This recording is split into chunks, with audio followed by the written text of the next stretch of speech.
Joining me right now is National Security Advisor John Bolton. Ambassador, it's good to see you this morning. Thanks so much for joining us. Glad to be with you. What are your expectations in terms of what these sanctions are going to do? How do they impact the Iranian regime? Well, we're intending to put unprecedented pressure on Iran. And in fact, I think beginning in May, when the president announced that the United States was pulling out of the Iran nuclear deal and that these sanctions would be coming back on in phases, first at midnight today and then in another 90 days, that international markets and businesses already began to take them into account. They could see what was coming. They don't want to be put to the choice of doing business in Iran versus doing business with the United States. That's an easy question for them. You mentioned earlier, for example, Daimler had another company just announcing it would no longer do business in Iran. So we think the economic consequences are already being felt in Iran. Their currency is going through the floor. It's devalued by over 2/3 since the first of the year, much of that in the past 90 days. There are plenty of press reports of the Iranian elites getting assets, currency, gold, and other assets out of the country as fast as they can. I think they can see the trajectory that their economy's on. And we've got reports just in the past week all over Iran, continued demonstrations and even riots. In some cases, the government has used force to put them down by people who resent the misrule of the Ayatollahs and particularly the economic deprivation that they're suffering. So the effects are already there, even though technically the sanctions have just gone back into effect. Yeah, but isn't this all about execution? I mean, at the end of the day, it's really whether or not Iran will be able to circumvent these sanctions in any way. Hours after the sanctions were put in place, European officials registered their opposition to the new sanctions. They say that the remaining parties to the Iran agreement, which include Russia, China, Britain, France, Germany, and the EU, would work to maintain financial channels with Tehran and facilitate Iran's continued exports of oil and gas, Ambassador.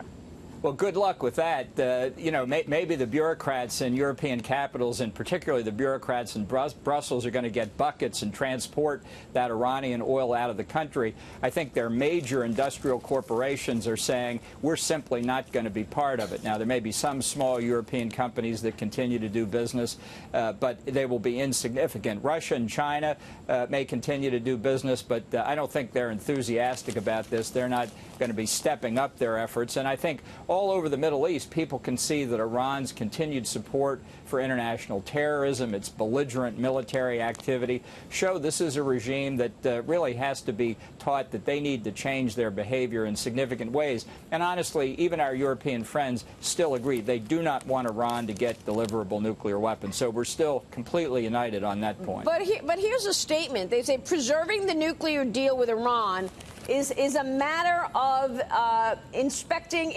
respecting international agreements on a matter of international security, says the statement, which was issued by Federica Mogherini, the top foreign policy official for the European Union, Ambassador. Right. Well, again, I think we're seeing a little bit of European Union theology at work here. The real work is done by European businesses, not by European bureaucrats, and the European businesses are voting with their feet on this this deal. What do you think the impact to markets will be? I mean, oil prices are already feeling the fallout of these major sanctions. Do you worry that, in effect, it's going to inadvertently impact the U.S. in a negative way by sending oil prices up? No, I think oil prices are fluctuating due to a lot of variables, not really dependent on the sanctions. And in fact, we and others have been talking to countries that in the past 3 years have been importing Iranian oil in order to find substitutes so that there's increased production elsewhere to make up for what we hope will be a reduction to zero of the imports of Iranian oil by these countries. That's what we're working toward. That's one reason we had a phase-in of the oil sanctions to give us time to do that. Yeah, tell us about that phase-in. What can we expect with the next part of these sanctions to take effect as it retains to oil? Well, that's when the prohibition, from our point of view, kicks in, as well as related financial transactions. So we're working hard on that. We did this wind-down series of moves to make sure that people were not treated unfairly, but at the same time to keep the maximum amount of pressure on Iran that we could. So we're very satisfied with the way it's working. We think the indications of its impact on Iran, which I just mentioned a moment ago, are real and serious for the government of Iran, and they're going to get worse. force, too. We're not going to limit the pressure to the level of sanctions that existed in 2015, but as those sanctions come back on, we, and I think many members of Congress, are looking for other sanctions to impose because of Iran's continued malign behavior. You know, one of the theories of the Obama administration was that this deal would bring Iran into the context of civilized nations, would modify their behavior in non-nuclear areas as well. That's proven completely false. I think around the United States, people watching this acknowledge that, and that's why I think the likelihood of increased sanctions, more pressure on Iran, is very real. Yeah, and you just mentioned Daimler, obviously the maker of Mercedes-Benz, dropping plans to expand business with Iran, reacting to the U.S. sanctions. Are you expecting other companies to do the same? Well, many other European companies already have, and we expect more to do so. The Europeans thought for a while that we were going to give them waivers of American technology or other waivers to allow them to continue doing business in Iran, and I think we've made it clear that exceptions, waivers, will be few and far between. So, you know, there was a book written a couple of decades ago, I think it was called The 6 Stages of Grief or something like that. First comes denial, then comes anger. It ends with acceptance. So the European governments, I think, are moving toward acceptance, some more reluctantly than others, to be sure. I want to ask you about North Korea, but before we leave this subject, so just to be clear, if there are European companies that blow off the fact that the U.S. has put back these sanctions in place, you will sanction those European companies? Yeah, they will not be doing business in the United States. Let's be clear. And I think shareholders of these companies that are still contemplating doing business with Iran ought to be asking their managements, why do you want to do business with the world's central banker of international terrorism? Let me switch gears, ask you about North Korea and those sanctions. North Korean state media now urging the U.S. to drop the sanctions against North Korea, even as South Korea investigates 9 cases of coal shipments that potentially violated UN resolutions. The statement came just days after a UN report concluded that North Korea had not begun dismantling its nuclear program. So where are we, Ambassador? Where does the U.S. stand right now with North Korea? Are they also breaking the rules?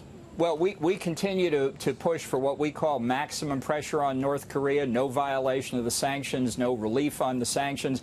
Just this morning, a few hours ago, coincidentally, I spoke to the South Korean National Security Advisor, my opposite number, who was telling me about the investigations they're conducting of some of these coal smuggling operations, and they've been cooperating fully with us, and they'll do what's appropriate under South Korean law, including prosecution. We have looked ourselves at ways to increase enforcement of the existing sanctions, not yet putting new sanctions on, but making sure that the existing sanctions are not evaded. The Treasury Department announced a couple of new steps in that regard on Friday. So we think what brought North Korea to the table was the sanctions and the risk of military force down the road, and I think we need to keep that in front of them to get the North Koreans to do what they committed to do at Singapore, which is denuclearize. And real quick on China, what's going to represent a victory for you in terms of China with this trade dispute?